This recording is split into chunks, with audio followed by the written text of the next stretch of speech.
चित्र चित्र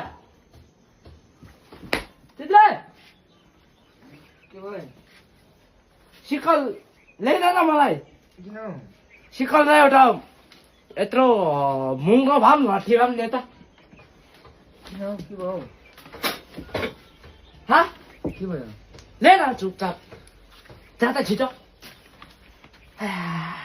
छिटो ल्या छिटो ला हो हेत ल निन्द्रामै किन डठाडा उयो चाहिँ ढिलो न ढिलो गर्छ या बस कहाँ पानी बनाउनु जानु अलिकको अन्त पानी बनाउँछ के गर्ने अन्त बिचमा किन त्यति मैला हुन्छ हौ भित्र हौ बल्ल बल्ल सोरेको अब मैला भयो त्यहाँ हेत बल्ल बल्ल सोरेको हौ ए एउटा काम सक्यो अल्लाउने आइहाल्छ नि बल्ल सुत्ने बल्ल बल्ल काम सकेर सुत्नु भने हाम्रो पापाले चाहिँ घरमा खसीको मासु ल्याएको रहेछ ऊ दाँतमा अल्छेन हेर न हिजो मात्रै ऊ एउटा कहाँनिर भैँसीको मासु अल्झेको थियो कोटाउनुको लागि सानो सानो परेको होइन कुकुरले गुनाकै बिहान फेरि खसीको मासु ल्याएर दाँतमा अल्झिहाल्यो यो मासु अल्झाइले नि दाँत कोटाउने त म आँखा पैसा दिएर राख्छु हौ चित्रे तँ बसिदिएन हौ दाँत कोटाउनु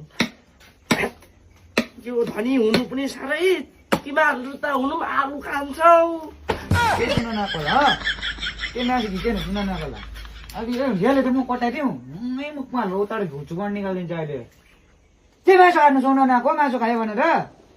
होइन होइन दाँतमा अल्झ्यो भनेर पो तेरो मुख अन्त उतल गएर आफ्नै घरमा उखाल न कोटा न गएर यो कहिले तिखारी सक्छस् म तिखारिदिउँ तँलाई पर्दैन पर्दैन मासु मासु खायो भनेर भन्नु आएको होला नि कुकुर छ होला उसले त्यसले मात्रै खाएको जस्तो जा तेरो एउटा मलाई थाहा छैन अनिको आम्मा के नै डन्ठा र सिकल लिएर नि नबनाए खोर्नु मैला भयो ओ आलु गनायो तेरो मुखबाट थुप्रै खसी मासु बनाउँदैछ जा आइया चित्रे आइया आइयो होइन के गइहाल्छस् यहाँ तँलाई छिल्दिउँ ल ल अलिक तिखार दिन्छ अलि यसो तिखारौँ